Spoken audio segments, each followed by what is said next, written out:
Unidentified flying objects, or UFOs, have captured the imagination of Americans for decades. But much of the conversation around UFOs has been confined to science fiction movies and novels, such as the 1982 hit E.T. In the absence of government commentary on the topic, conspiracy theories around the US concealing alien life and technology in secret compounds like Area 51 have run rampant. In fact, a 2019 poll found that 68% of respondents believe the US government knows more about UFOs than it's telling US. Earlier this year, conversation around UFOs reached a fever pitch after the US military shot down several unidentified objects in a matter of days. So, is it true that the US is really in contact with aliens? Yes. But first, if I want to tell you how, I need to explain from the roots of this theory. Let's get right in. A 2022 UAP report published by US intelligence stated that 195 of the incidents the office had examined could be attributed to ordinary explanations, like drones, balloons, and other objects including birds.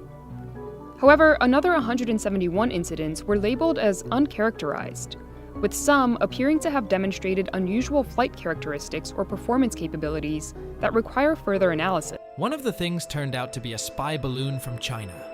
The rest, as President Biden explained, are probably things connected to private companies, fun activities, or research organizations.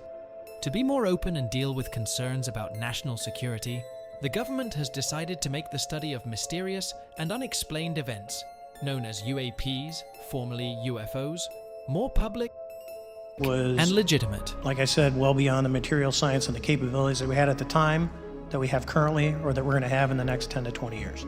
I think they have started to recognize that we should actually have the ability to report these objects, not because we're out there doing some type of UFO hunt, but because it's a matter of national security and domain awareness that the tactical air crew in this country understand what's in front of their aircraft.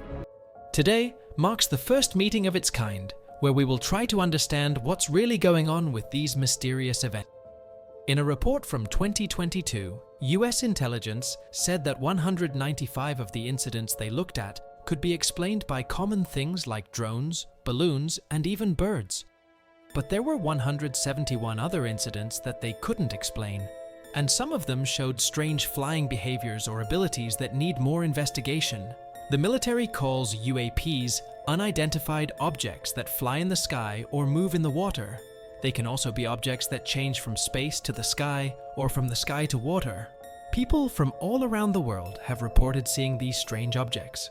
Some places where these objects are often spotted include the Middle East, the coast near China and Korea, and both sides of the United States. These objects are typically described as round in shape, and they can be white, silver, or see-through. They don't have the usual heat emissions for how they move.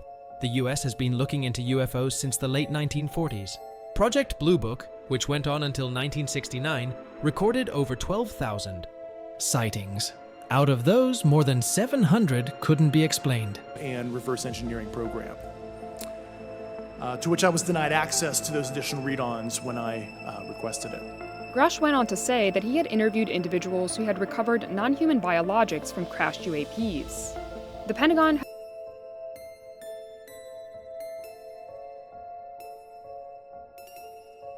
The UFO story really began with the famous 1947 Roswell incident. What was initially thought to be a metallic object was found in a field. Later, it was revealed that this was actually a government surveillance balloon used to check if the Soviet Union was following nuclear weapon rules after World War II.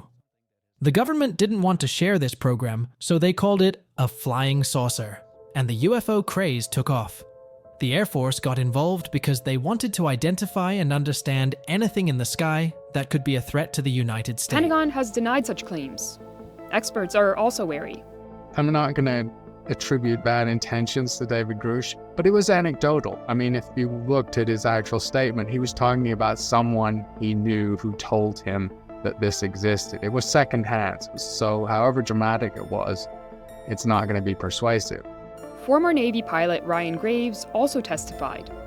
Here he is talking about an incident he experienced in 2014 near Virginia Beach. After upgrades were made to our jet's radar systems, we began detecting unknown objects operating in our airspace. It's not just the US. Many countries like Uruguay, Argentina, Chile, and Peru in South America, as well as France, have government programs to study and investigate UFOs. In 2017, the New York Times released Navy videos showing fast-moving objects that pilots couldn't explain. This caused the government to start taking UFOs seriously. It also revealed a secret $22 million program, the Advanced Aerospace Threat Identification Program, funded by the Pentagon from 2007. At first, we assumed they were radar errors, but soon we began to correlate the radar tracks with multiple onboard sensors, including infrared systems, eventually through visual ID. During a training mission in Warning Area Whiskey 72, 10 miles off the coast of Virginia Beach, two F-18 Super Hornets were split by a UAP. The object, described as a dark gray or a black cube inside of a clear sphere, came within 50 feet of the lead aircraft and was estimated to be 5 to 15 feet in diameter. The mission commander terminated the flight immediately and returned to base. Our squadron submitted a safety report, but there was no official acknowledgement of to 2012. The government has taken steps to understand UAPs better. They've released reports and set up groups to identify and track these objects in restricted airspace. NASA has formed a panel of experts to study UAP incidents and advise the Department of Defense on how to collect and analyze data on UAPs. Congress has also held hearings to learn more. They've heard from former military officials who have dealt with UAPs. Of the incident and no further mechanism to report the sightings. Soon, these encounters became so frequent that aircrew would discuss the risk of UAP as part of their regular pre-flight briefs. CNBC spoke with Graves, who is the executive director of Americans for Safe Aerospace, a nonprofit organization dedicated to aerospace safety and national security with a focus on UAPs. Though initially conceived as a tool to educate the public and Congress on UAPs, the organization's function has expanded.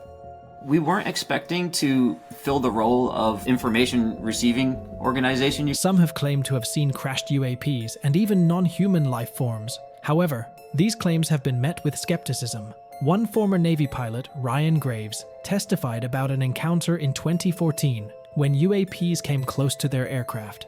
He described a dark gray or black cube inside a clear sphere that got within 50 feet of their plane. The mission had to be cancelled. Graves now heads a group dedicated to UAP safety. The Department of Defense has set up a website to share declassified information and UAP videos. They plan to allow government employees, service members, and contractors to report UAP sightings. Organization, you could say, but once we stood up, we received a lot of contact from commercial pilots as well as other veterans that have had some type of experience in their professional duties that they want to share. And so at safeaerospace.org, pilots and others can go, they can submit their experiences, and we have relationships on Capitol Hill as well as in the Pentagon where we can bring these